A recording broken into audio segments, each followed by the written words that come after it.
Assalamualaikum warahmatullahi wabarakatuh. Kami dari kelompok 2 akan mempresentasikan tentang integrasi Islam dan ilmu pengetahuan. Anggota kelompok 1 Zahro Yuli Amalia, 2 Dinanda Kurnia Putri, 3 Fikri Budi, 4 Ica Nadi Rotul, 5 Dimas Hendra, dan 6 Evira Putri. Hakikat ayat-ayat Allah. Di dalam Al-Quran segala sesuatu yang menunjukkan kepada suatu kesaksian disebut sebagai ayat-ayat, yang berarti bukti yang telah teruji kebenarannya, pengetahuan mutlak, dan pernyataan kebenaran. Jadi, ayat-ayat Allah terdiri atas segala sesuatu di alam semesta yang memperlihatkan dan mengkomunikasikan keberadaan dan sifat-sifat Allah. Mereka yang dapat mengamati dan senantiasa ingat akan hal ini akan memahami bahwa seluruh jagat raya hanya tersusun atas ayat-ayat Allah. Hal ini sebagaimana Allah telah menstimulus kepada manusia agar bisa melihat dan mempelajari alam dan seisinya, karena dari sanalah Allah menunjukkan kebesarannya kepada para makhluknya dalam firman-Nya berikut. Bismillahirrahmanirrahim. Kulin duru madza fis samawati wal ard wa ma tugnil ayatu wan nuduru an qaumil la yu'minun. Yang artinya, katakanlah, perhatikanlah apa yang ada di langit dan di bumi. Tidaklah bermanfaat tanda-tanda kebesaran Allah dan Rasul-Rasul yang memberi peringatan bagi orang yang tidak beriman. Ayat di atas mendorong agar manusia mengetahui sifat-sifat dan kelakuan alam di sekitarnya, yang akan menjadi tempat tinggal dan sumber bahan serta makanan selama hidupnya. Ayat dalam surat Yunus tersebut di atas menggunakan kata memeriksa dengan nahdor atau intidor. Hal ini dikarenakan tindakan melihat bukanlah sekadar untuk melihat dengan pikiran kosong, melainkan dengan perhatian pada kebesaran dan kekuasaan Allah Subhanahu wa Ta'ala dan makna yang teramati dari gejala-gejala alam tersebut. Dengan demikian menjadi kewajiban bagi manusia untuk dapat melihat ayat-ayat Allah, mengenal Sang Pencipta dan segala sesuatu yang lain, menjadi lebih dekat kepadanya, menemukan arti keberadaan dan kehidupannya, dan menjadi orang yang beruntung dunia akhirat. Segala sesuatu, nafas manusia, perkembangan politik dan sosial, keserasian kosmik di alam semesta, atom yang merupakan materi terkecil, semuanya adalah ayat-ayat Allah, dan semuanya berjalan di bawah kendali dan pengetahuannya, mentaati hukum-hukumnya. Kesatuan ayat antara ayat qauliyah dan kauniyah. Allah Subhanahu wa Ta'ala menurunkan ayat-ayat melalui dua jalur formal, yaitu ayat qauliyah, dan jalur non formal, yaitu ayat kauniyah. Ayat qauliyah adalah kalam Allah Subhanahu wa Ta'ala yang diturunkan secara formal kepada Nabi Muhammad SAW. Sedangkan ayat kauniyah adalah fenomena alam jalur tidak formal, dan manusia mengeksplorasi sendiri. Al-Quran Al-Karim yang terdiri dari 6.236 ayat itu menguraikan berbagai persoalan hidup dan kehidupan, antara lain menyangkut alam raya dan fenomenanya. Uraian-uraian sekitar personalan sering disebut-sebut dengan ayat kauniyah. Secara sederhana, proses terbentuknya ilmu pengetahuan menurut Islam sebagai anugerah Allah kepada manusia dapat digambarkan sebagai berikut, yaitu ilmu Allah, lalu ayat kauniyah, dan wahyu atau ayat tanziliyah, lalu ke informasi dan pengalaman, informasi dari kitab suci, menjadi pengetahuan, tesis, teori, dan ilmu pengetahuan kebenaran ilmiah. Berdasarkan bagian proses pembentukan ilmu pengetahuan di atas, ilmu pengetahuan yang dirumuskan berdasarkan pengetahuan yang dihasilkan oleh pengalaman merupakan kebenaran alami yang merupakan ketentuan Allah atau sunnatullah atau ayat kauniyah. Sedangkan yang berasal dari informasi wahyu merupakan bukti kebenaran yang diturunkan Allah kepada para rasulnya dalam bentuk wahyu atau ayat tanziliyah. Proses terbentuknya ilmu pengetahuan tersebut menunjukkan bahwa Islam tidak mengenal istilah dikotomi, memisahkan dan membedakan antara ilmu keislaman dengan ilmu keduniawian. Sekalipun kebenaran yang terdapat dalam ilmu pengetahuan berupa kebenaran ilmiah, tetapi karena sebenarnya berasal dari Allah Subhanahu wa Ta'ala juga, maka ilmu pengetahuan dan wahyu tidak mungkin berlawanan. Pendapat dari Kailani 1992. Yang selanjutnya yaitu paradigma seorang muslim terhadap ayat-ayat Allah ini, baik ayat-ayat qauliyah maupun kauniyah, adalah mutlak benar dan tidak mungkin bertentangan karena keduanya berasal dari Allah. Pada faktanya, sains yang telah proven selaras dengan Al-Quran seperti tentang peredaran bintang matahari dan bumi pada orbitnya. Namun, sains yang masih zani atau teori terkadang bertentangan dengan yang termaktub dalam Al-Quran seperti teori evolusi pada manusia. Dengan demikian, Allah Subhanahu wa Ta'ala menuangkan sebagian kecil dari ilmunya kepada umat manusia dengan dua jalan. Yang pertama, dengan at-thariqah ar-rasmiyah atau jalan resmi, yaitu dalam jalur wahyu melalui perantaraan malaikat Jibril kepada Rasulnya, yang disebut dengan ayat-ayat kauliyah atau tanziliyah. Kedua, dengan at-thariqah ghairu rasmiyah atau jalan yang tidak resmi, yaitu melalui ilham secara kepada makhluknya di alam semesta ini, baik makhluk hidup maupun yang mati, tanpa melalui perantaraan malaikat Jibril.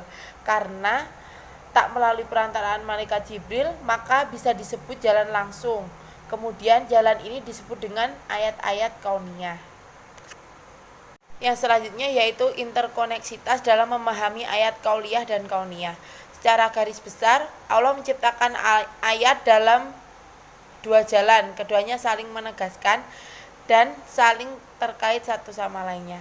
Hal ini membuktikan bahwa kemampuan manusia untuk memahami keduanya adalah keniscayaan. Allah tidak hanya memberikan perintah untuk sekedar memahami ayat-ayat Allah berupa kauliyah, tetapi juga untuk melihat fenomena alam ini. Alam adalah ayat Allah Subhanahu wa Ta'ala yang tidak tertuang dalam bentuk perkataan Allah untuk dibaca dan dihafal. Tetapi alam adalah ayat Allah yang semestinya diekspor dan digali sedalam-dalamnya untuk semakin manusia mendekatkan diri pada kekuasaan Allah Subhanahu wa Ta'ala. Bentuk interkoneksitas antara ayat kauniyah dengan ayat kauliyah didasarkan pada firman Allah sebagai berikut. Bismillahirrahmanirrahim. Alladzina yadhkurunallaha qiyaman wa qu'udan wa 'ala junubihim wa yatafakkaruna fi khalqis samawati wal ard. Rabbana khalaqta hadza batila subhanaka faqina 'adzaban nar. Shadaqallahul adzim.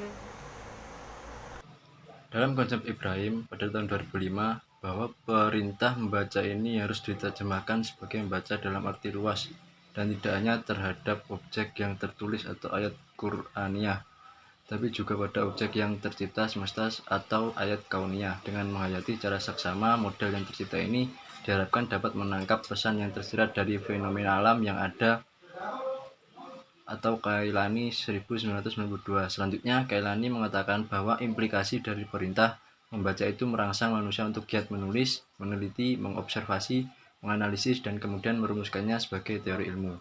Kemudian interkoneksitas dalam memahami ayat kauliyah dan kauniyah.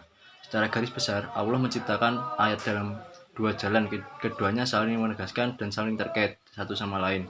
Hal ini membuktikan bahwa kemampuan manusia untuk memahami keduanya adalah keniscayaan. Allah tidak hanya memberikan perintah untuk sekedar memahami ayat-ayat Allah berupa kauliyah, tapi juga untuk melihat fenomena alam ini. Alam adalah ayat Allah Subhanahu wa Ta'ala yang tidak tertuang dalam bentuk perkataan Allah untuk dibaca dan dihafal, tetapi alam adalah ayat Allah yang semestinya dieksplor dan digali dalam-dalamnya untuk semakin manusia mendekatkan diri pada kemahakuasaan Allah Subhanahu wa Ta'ala.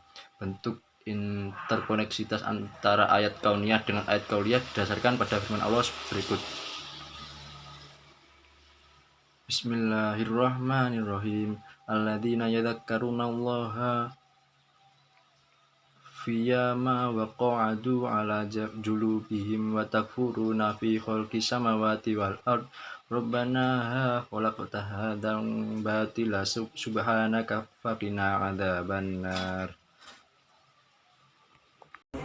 Yaitu orang-orang yang mengingat Allah sambil berdiri atau duduk atau dalam keadaan berbaring, dan mereka memikirkan tentang penciptaan langit dan bumi. Serea berkata, "Ya Tuhan kami, tiadalah Engkau menciptakan ini dengan sia-sia, Maha Suci Engkau, maka peliharalah kami dari siksa neraka." Berdasarkan ayat di atas, dalam pandangan seseorang muslim, ayat kauliyah akan memberikan petunjuk atau isyarat bagi kebenaran ayat kauniyah. Misalnya surat An-Nur 24:43 mengisyaratkan terjadinya hujan. Surat Al-Mu'minun 23:12-14 mengisyaratkan tentang keseimbangan dan kestabilan pada sistem tata surya. Surat Al-Ankabut 29:20 mengisyaratkan adanya evolusi pada penciptaan makhluk di bumi. Surat Az-Zumar 39:5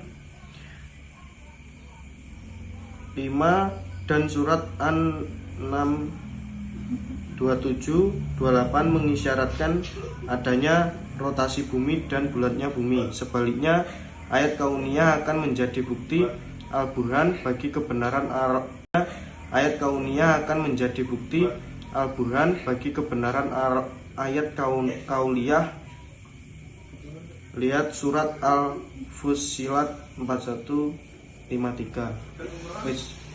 Ayat kauliyah pada penjelasan fenomena kauliyah. Dapat kita tarik kesimpulan bahwa siklus hidrologi memiliki 4 macam proses yang saling menguatkan, yaitu yang pertama hujan atau presipitasi, yang kedua penguapan atau evaporasi, yang ketiga infiltrasi dan perkolasi atau peresapan, dan yang keempat limpahan permukaan atau surface runoff dan limpasan air tanah atau surface runoff. Isyarat adanya fenomena siklus hidrologi dapat kita lihat pada firman Allah Subhanahu wa taala berikut. Tidaklah kamu melihat bahwa Allah mengarak awan, kemudian mengumpulkan antara bagian-bagiannya, kemudian menjadikannya bertindih-tindih. Maka kelihatanlah olehmu hujan keluar dari celah-celahnya, dan Allah juga menurunkan butiran-butiran es dari langit, yaitu dari gumpalan-gumpalan awan seperti gunung-gunung. Maka ditimpakannya butiran-butiran es itu kepada siapa yang dikendakinya, dan dipalingkannya dari siapa yang dikendakinya. Kilauan kilat awan itu hampir menghilangkan penglihatannya. Quran Surat An-Nur ayat 24/3. Ayat kauliyah adalah kalam Allah atau Al-Quran yang diturunkan secara formal kepada Nabi Muhammad SAW. Sedangkan ayat kauniyah adalah fenomena alam. Jalurnya tidak formal dan manusia mengeksplorasi sendiri. Ayat-ayat kauliyah mengisyaratkan kepada manusia untuk mencari ilmu alam semesta atau ayat-ayat kauniyah. Oleh sebab itu, manusia harus berusaha membacanya, mempelajari, menyelidiki, dan merenungkannya untuk kemudian mengambil kesimpulan. Dalam berbicara tentang alam dan fenomenanya, paling sedikit ada 2 hal yang dapat dikemukakan menyangkut hal tersebut. Yang pertama, Al-Quran memerintahkan atau menganjurkan kepada manusia untuk memperhatikan dan mempelajari alam raya dalam rangka memperoleh manfaat dan kemudahan-kemudahan bagi kehidupannya, dan mengantarkan kepada kesadaran-kesadaran akan keesaan dan kemahakuasaan Allah Subhanahu wa taala. Yang kedua, alam dan segala isinya beserta hukum-hukum yang mengaturnya diciptakan, dimiliki, dan di bawah kekuasaan Allah Subhanahu wa taala, serta diatur dengan sangat teliti. Interkoneksitas antara ayat kauliyah sebagai petunjuk wahyu yang memberikan isyarat global tentang fenomena iptek untuk membantu menjelaskan dan mencocokkan terhadap ayat kauliyah. Sekian presentasi dari kelompok kami, kurang lebihnya mohon maaf. Wassalamualaikum warahmatullahi wabarakatuh.